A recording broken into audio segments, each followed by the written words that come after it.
கீர்த்தி என்ன பண்ணுற? உருளைக்கிழங்கு பொரியல். ஆனால் கீர்த்தி மூக்குக்கு மட்டும் ஒரு வாசனை அடிச்சுக்கிட்டே இருக்குதான். என்ன வாசனை கீர்த்தி? எங்கள் வீட்டை சுற்றி எல்லாரும் சிக்கன் மட்டன் ஸ்பெஷலாக மீன் வந்து தாங்க முடியல, என்னால் நாக்கையே அடைக்க முடியல. சாய் பையன் போய் நாயை கடிச்சு நாய் அவனை கடிச்சதுனால எங்கள் வீட்டில் எதிர்க்க மாட்டேங்குது. 1 இயருக்கு நாக்கு அப்படியே கட்டுப்பட்டு வச்சுருக்கேன்.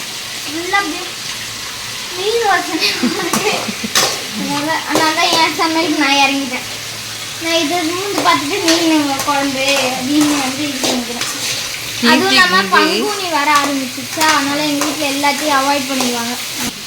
இப்போ வந்து நான் வந்து இது வந்து நான் வந்து 5th படிக்கும் போது இந்த மாதிரி சடை தான் போட்டிருக்கேன். இப்போ நான் 8th படிக்கிறேன், இந்த சடை தான் போட்டிருக்கேன். எனக்கு இந்த சடை ரொம்ப ஃபேவரட் ஆனது. இது இது எங்கள் அம்மா வந்து போட்டிருக்காங்க. எப்படி இருக்குன்னு கமெண்ட்டில் வந்து இது உங்களுக்கு பிடிச்சிருந்தா ரெட் ஹார்ட் வந்து கமெண்ட்டில் போடுங்க, பிடிக்கலன்னா பிளாக் ஹார்ட் வந்து கமெண்ட்டில் வந்து பண்ணுங்க. கீர்த்தி வந்து ரொம்ப நாளாக கிச்சன் பக்கம் வரலனோடனே உருளைக்கிழங்கு பொரியல் எப்படி பண்ணணுன்றதே மறந்துடுச்சு கீர்த்தி. இப்போ ஒன்று புதுசு புதுசாக கேட்டு கேட்டு பண்ணிகிட்டு இருக்கா கீர்த்தி. ஆஃப் பண்ணி ஓகே, நான் வந்து ரவுண்டு எனக்கோசம் காஃபி போட்டுட்ருக்கேன். சாய்க்கு வந்து உருளைக்கிழங்கு பொரியல் வந்து கீர்த்தி வந்து பண்ணிகிட்ருக்கா. எங்களுக்கு வந்து லைட்டாக வந்து பொரிக்குழம்பு மாதிரி வைக்கலாமே அப்படின்னு சொல்லிட்டு உருளைக்கிழங்கு முருங்கைக்காய் கத்திரிக்காய் போட்டு பொரிக்குழம்பு வந்து வைக்கிறேன்.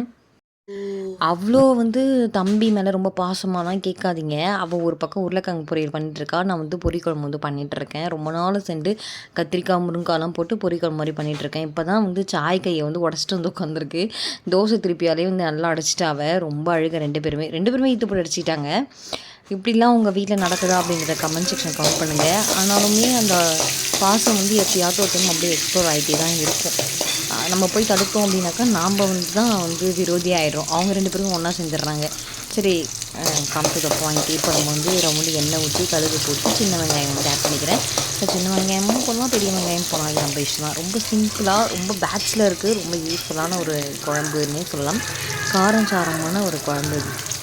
இதை வந்து செம்ம டேஸ்ட்டாக இருக்கும். நீங்கள் வந்து ட்ரை பண்ணி பாருங்கள். அது மட்டும் இல்லாமல் வந்து பச்சை மிளகாய் வந்து ஆட் பண்ணிக்கிறேன்.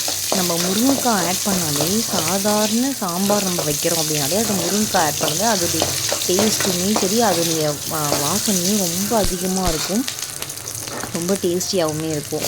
ஸோ அதனால இப்போ நான் வந்து முருங்கைக்காய் வந்து ஆட் பண்ணுறேன். இது வந்து ஒரு ஃப்ரெண்டு வீட்டில் வந்து முருங்கைக்காய் வந்து கொடுத்தாங்க. சரி ஓகே அப்படின்னு சொல்லிட்டு அதையும் ஆட் பண்ணி வச்சு சில கத்திரிக்காய் போட்டு பெக்கு வச்சுட்டு ரசம் வச்சிடலாம் அப்படின்ற ஒரு மைண்ட் செட்டில் தான் இருந்தேன். முருங்கைக்காய் பார்த்தோன்னே சரி ஓகே, இது கூட முருங்கைக்காவும் போட்டு லைட்டாக பொரிக்குழம்பு மாதிரி வச்சு சாதம் வச்சிடலாம் அப்படின்னு சொல்லியிருக்கேன். இப்போ வர சிலிண்டர் கட்டுப்பாடு வர அதிகமாக இருக்குங்க ஃப்ரெண்ட்ஸ். எங்கள் வீட்டில் நான் வந்து ஒரு 7 or 8 days மேலே ஆகுது சிலிண்டர் புக் பண்ணுறதுக்கே 2 வாரம் முயற்சி பண்ணி தான் புக் பண்ணோம். ஆனால் வந்து 7 daysக்கு மேலே ஆகுது. இன்னுமே வந்து ரெஸ்பான்ஸே இல்லை அந்த சைட்லேருந்து. ஆனால் புக் ஆகிடுச்சின்ற மெசேஜ் மட்டும் வந்துருச்சு.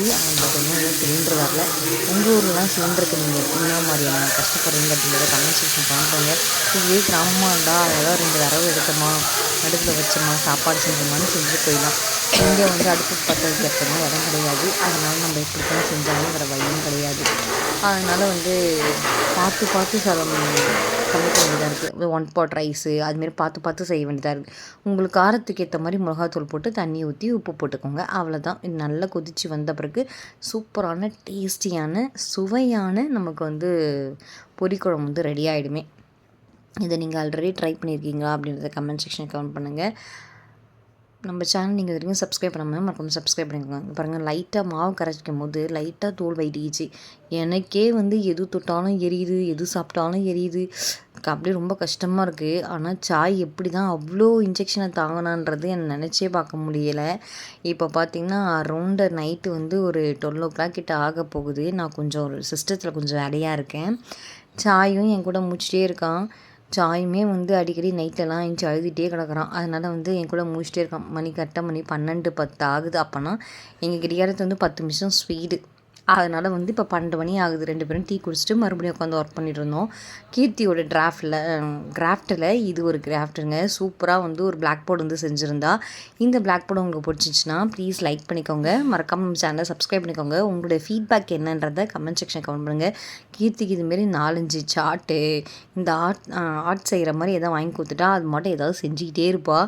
ஸோ மறக்காமல் நம்ம சேனலை போய் சப்ஸ்கிரைப் பண்ணி வச்சுக்கோங்க. இதுமாரி சின்ன சின்ன ஆர்ட் நீங்கள் பார்க்கணும் அப்படின்னாலும் நம்ம சேனலை ஃபாலோ பண்ணுங்கள். நம்ம இன்ஸ்டா ஐடியும் கீழே டேக் பண்ணுறேன். இன்ஸ்டாவையும் போய் ஃபாலோ பண்ணுங்கள். கீர்த்தியோட டான்ஸ்லாம் அதில் இருக்குது. Bye, take care and thanks for வாட்சிங். பாய்.